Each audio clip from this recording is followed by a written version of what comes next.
Welcome to Did You Know, a mini-series all about stuff you may or may not have known about the Bible to help you think about deep questions in a fun and informed way.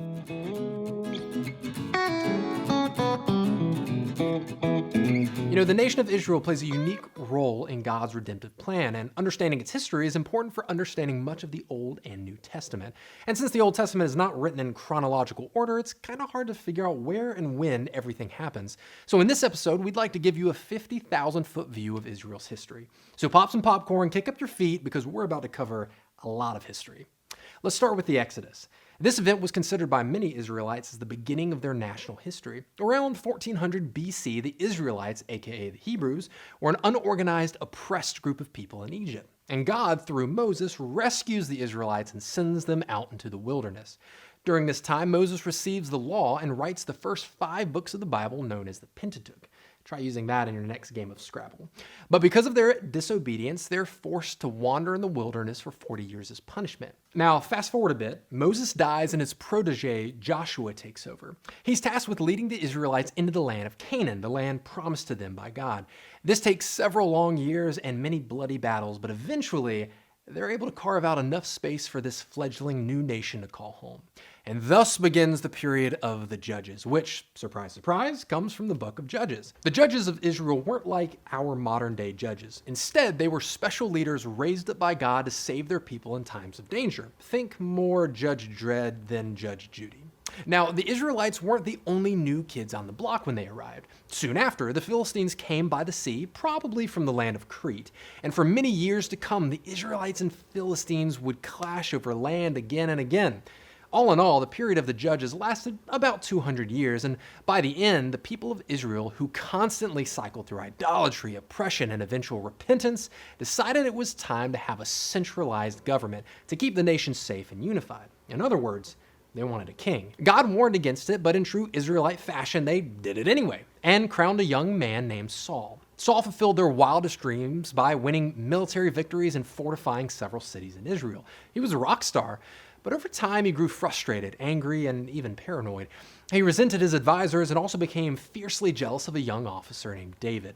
David rose to fame after killing the Philistine giant Goliath, and in response to this fame, Saul tries and fails to kill David on several occasions. Talk about a sore loser. Eventually, Saul is forced to go off and battle the Philistines again, but this time he doesn't return alive. His death let David come out of hiding, to which the people recognized him as their new king over Israel. David demonstrated great leadership and character by fighting back the Philistines and by remaining faithful to God. He also captured Jerusalem and made it the religious and political center of the nation. This was a high point in Israel's history, but everything wasn't sunshine and daisies. David had to put down several rebellions within Israel, one of them even being led by his own son. Talk about drama. Well, while he was generally faithful to God, he also made his fair share of mistakes, including the murder of Uriah and his adulterous relationship with Bathsheba. David's life ended with the gathering of materials for a grand temple in Jerusalem. This temple, though, would have to be completed by his son and the next king of Israel, Solomon. Solomon, the son of Bathsheba, ascended to the throne, though not without a few family disputes. The early parts of his reign were characterized by wisdom and cultural and economic development, which included the completion of the temple at Jerusalem. And as Israel grew in power, so did its prosperity. But sin was brewing in the capital. As Solomon grew older, he began to disregard the laws and the God of Israel. He ignored the prophets and later created policies that were oppressive and harmful to his people. As such, God told him that he was going to tear the kingdom of Israel away from him after he died. And God kept his word. With Solomon's death, the golden age of Israel had come to an end. When his son took the throne, he was just as oppressive as his father was. The northern tribes of Israel had had enough of this nonsense and led a revolt to break away from the southern tribes, which created 2 separate kingdoms: the northern kingdom of Israel, also called Samaria, and the southern kingdom of Judah. The northern kingdom was more open to foreign influences and became a weird mixture of Jewish and pagan belief.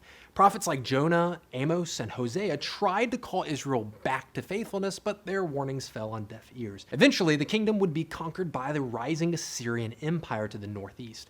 Many Jews were led away into captivity, and those that remained had to contend with Assyrian settlers moving into the land. And this further mixed the Jewish pagan culture into something which later Jews completely despised. That's why when Jesus, a Jew, goes through Samaria and meets a woman at the well in John chapter 4, it was a shock to her and her disciples. Now, the southern kingdom of Judah, though not without their troubles, was more faithful to God and his commands. But with time, they too soon followed the path of Israel. God sent prophets like Jeremiah, Habakkuk, Joel, Isaiah, and others to correct them, but it wasn't of any use. God allowed a new empire, the Babylonians, to conquer both the Assyrians and Judah. The capital of Jerusalem put up a fight and even withstood a siege for 18 months. But in July 587 BC, the Babylonians broke through the walls and burned down the city, including the temple. Afterward, most of the Jews were exiled to Babylon, and only the poor were left to farm the land. For Judah, this exile lasted about 40 years, and it was during this time that God raised up leaders like Ezekiel and Daniel to comfort his people. It was a time of refining that drew the Israelites closer to their God. Just a few decades later, the Persian Empire came to power and conquered the Babylonians. As they say, there's always a bigger fish. Here's what's interesting though. Since the Persians were more tolerant of other cultures, and because they didn't have any beef with the Jews, they allowed them to return to their homeland under the leadership of Ezra and Nehemiah. This also allowed the Jewish temple to be rebuilt, although it was only a shadow of its former glory. Now, during this time, the final prophets of the Old Testament like Haggai, Zechariah, and Malachi delivered their messages. And, well, that's it. That's all we get from the Old Testament. Wait. So what happened in the 300-year period between the Old and the New Testament? Good question.